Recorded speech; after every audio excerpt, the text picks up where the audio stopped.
अच्छा, अभी मुझे आप ये बताएं, अगर आपको कोई अच्छा सहारा मिल जाए, अच्छा किसी का आपकी सपोर्ट भी करे, आपको सहारा भी दे, तो आप उसके बारे में क्या सोचेंगे? कैसे कुछ मिल सकता है, मुझे को कैसे मिल सकता है? बच्चे हैं मेरे, बच्चों को कौन संभालेगा? अकेली हो ना, फिर तो देते हैं सहारे, वो देते हैं, लेकिन संभालने वाला बच्चों को कोई नहीं है। देखिए, बेसहारा हूँ, बच्चे हैं दो मेरे, कब तक मैं लोगों के घरों में काम करूँगी? कोई तो सहारा चाहिए होता ना एक अकेली औरत को। मैं खुद कौन सी बूढ़ी हूँ, आप देख रहे हैं मैं कैसी हूँ, जवान हूँ। मैंने पैसे मांगने थे तो कह रहे थे नहीं, पहले डिमांडें पूरी करो, तो ये पूरा काम करो तो फिर हम आपको पैसे देंगे। अस्सलाम वालेकुम नाज़रीन, मैं हूँ आपकी मेज़बान रुबीना मलिक और मेरे साथ एक ऐसी बहन है जिनका तल्लक एक लाहौर से है, जिनकी शादी लव स्टोरी से हुई। आए इनसे पूछते हैं कि इनकी लव स्टोरी कैसे हुई थी। जी अस्सलाम वालेकुम। जी वालेकुम सलाम। जी अभी क्या हाल है आपका? ठीक हूँ, अल्लाह का शुक्र है, आप सुनाएं। जी अल्हम्दुलिल्लाह। आप ये बताएं कि आपकी शादी लव स्टोरी हुई कैसे हुई थी? हमारे घर के सामने रहता था, तो वहाँ से स्टोरी चली, तो घर वालों को मैंने कहा कि मैंने इससे शादी करवानी है, तो उन्होंने वो नहीं माने। फिर हमने भाग के कोर्ट मैरिज कर ली। जब आपने कोर्ट मैरिज की तो घर वालों को पता था? बाद में पता चला था। बाद में पता चला था। हाँ जी। तो जब कोर्ट मैरिज से की तो उनके घर वालों को, लड़के के घर वालों को किसी को पता था कि उन्होंने शादी कर ली आपके मियाँ ने? हाँ जी। तो आप ससुराल में गई थी? नहीं, बाई रखा था रेंट पे। क्यों, जब आपके ससुराल वालों को पता चल गया था तो फिर उसने क्यों घर पे नहीं लेके गए? नहीं, बस वो कह रहे थे कि नहीं, घर नहीं हम इसको रख सकते, इसको बाहर ही रखा, अगर की है तो। अच्छा, अभी मुझे आप ये बताएं कि आपके जब लव मैरिज हुई थी तो आपने मुझे बताया कि आपके हस्बैंड छोड़ के चले गए, तो वो क्यों गए? उन्होंने दूसरी शादी कर ली थी, इसलिए वो छोड़ के चले गए हैं। क्यों, आप भी तो उसकी लव मैरिज थी, आप भी उसकी पसंद थी, आप भी प्यार थी, फिर आपको क्यों छोड़ के दूसरी शादी की नौबत क्यों आई? बस वो एक दिन उनकी कॉलें आ रही थी और मैसेज वगैरह आ रहे थे, मैंने देख लिए, तो मैंने उनसे बात की, तो हमारा उस बात से झगड़ा हो गया। तो कह रहा था रहना तो रहो, नहीं तो जाओ। फिर उस झगड़े में उन्होंने मुझे डिवोर्स दे दिया, तो छोड़ के चले गया। जब आपने उनकी कॉलें वगैरह पकड़ी और उनको देखा तो क्या उनके निकाह हुआ था या वैसे अफेयर चल रहा था?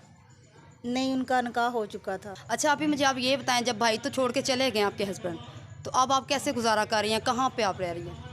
मैं मकान लिया था किराए का, 2-3 माह का किराया नहीं दिया, तो मालूम ने भी घर से बाहर निकाल दिया। माल मकान ने घर से बाहर निकाल दिया? जी। या उसको ख्याल नहीं आया कि दो बच्चे इसके पास है, अकेली औरत है, कहाँ पे गुजारा कर, रोड पे कहाँ रहेगी? इसने उसने कोई आप पे कहानी तरस नहीं किया? कौन करता है? किराया कह रहे थे मकान खाली कर दें, आप किराया नहीं दे रहे, तो उन्होंने बाहर निकाल के हमको रात को तो ताला मार दिया था घर को। मैं सारा रात बाहर ही लेके बच्चों को सड़क पे बैठी रही थी। फिर सुबह मैं अपनी दोस्त के घर आई, तो अभी भी उसके घर ही रह रही हूँ। अच्छा, आप ये बताएं, आपने कहा कि मैं फील्ड पे भी जा चुकी हूँ, तो आप वहाँ पे कैसे पहुँची? मैं ऐसे जहाँ पे खाना फ्री खिलाते थे ना, तो वहाँ पे खाना खा के बच्चों को लेके मैं बाहर रोड पे ना रो रही थी, तो मैंने कहा अल्लाह अल्लाह पाक ये क्या दिन मुझे दिखा दिया है। तो रो रही थी, तो एक शख्स गाड़ी में गुजरा, तो उसने पूछा क्या बात है, क्यों रो रही हैं, बच्चों को लेके रोड पे क्यों बैठी हुई हैं? मैंने उनको बताया, उसने मुझे थोड़ी मेरी हेल्प भी की।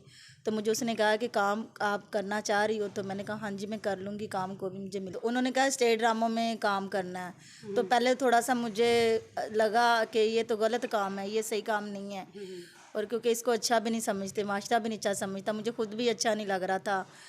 तो फिर मैं घर आ गई अपनी दोस्त के, जहाँ पे मैं रह रही थी। तो वहाँ पे मुझे थोड़ा सा ना मुश्किलात इतनी पैदा हुई कि बस मैं बहुत परेशान थी।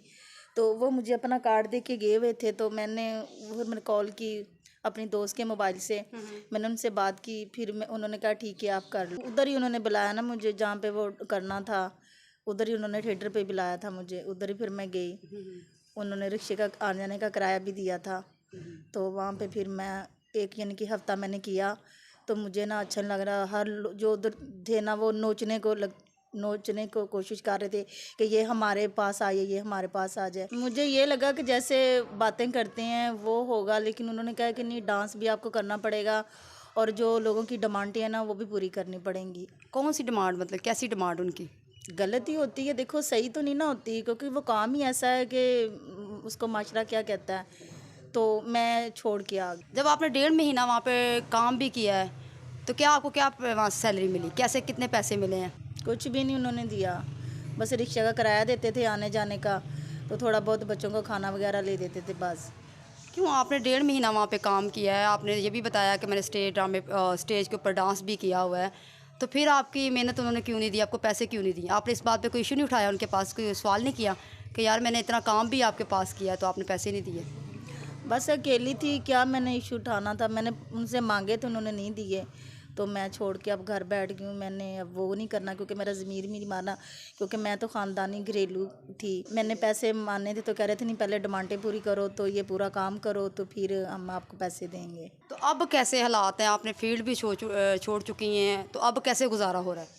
बहुत मुश्किल से कर रही हूँ, ये 2 घरों का काम करती हूँ मैं, तो बच्चों का पेट पाल रही हूँ। अभी मेरे बच्चे भी बहुत, यानी कि क्या करूँ, कैसे गुजारा कर रही हूँ, बहुत मुश्किल से कर रही हूँ। बस अल्लाह का शुक्र, इस हालात में भी अल्लाह पाक रखे, तो बस मेहनत कर रही हूँ, तो मैं अपने बच्चों को खिला रही हूँ। अच्छा, आप मुझे ये बताएं, कभी आपने घर वालों से कांटेक्ट नहीं किया कि आप इतने बुरे हालात में हैं, आपके पास कब कोई सहारा भी नहीं है, रहने के लिए कोई जगह भी नहीं है, जो आपने फील्ड का काम किया वो भी छोड़ चुकी हैं, हस्बैंड भी आपको छोड़ के चले गए हैं, तो कभी ख्याल नहीं आया कि मैं अपने माँ बाप से कांटेक्ट करूँ? नहीं, जब मैंने शादी की थी ना, मेरे बहन भाइयों ने तब भी रिश्ता ख़त्म कर दिया था मेरे से कि आप हमारे लिए मरी तो हम आपके लिए, उनसे कोई बात नहीं होती। तो फिर आपके अब दिल पे क्या बीतती है कि ना तो आप माँ बाप के घर की रहीं, तो ना शौहर के रहीं, तो आगे का क्या आपने सोचा अब? आगे का क्या सोचना है, अभी तो कुछ समझ नहीं आ रही क्या करूं क्या नहीं, क्योंकि आती जाती लोग देखते हैं गंदी नज़र से, अच्छी नज़र से तो कोई भी नहीं देखता। कि ये नहीं कि मजबूरी तौर पे घर से बाहर निकली है, ये लोग नहीं सोचते, लेकिन लोग बस ये नोचने को पड़ते हैं कि नोच लें बस उसको। अच्छा, मुझे आप ये बताएं, जब आप लोगों के घर से काम करके निकलते हैं तो लोगों की गंदी नज़रों से आप कैसे अपने आप को बचाती हैं? बस क्या करें, बचाना पड़ता है, बड़ी मुश्किल होती है, एक अकेली औरत के लिए बहुत मुश्किल होता है बचाना, लेकिन अल्लाह का शुक्र है कि बचा रही हूँ मैं, अभी तक तो बचा रही हूँ। आगे पता नहीं क्या होता है कि बच्चों की खातिर पता मुझे क्या क्या करना पड़ेगा।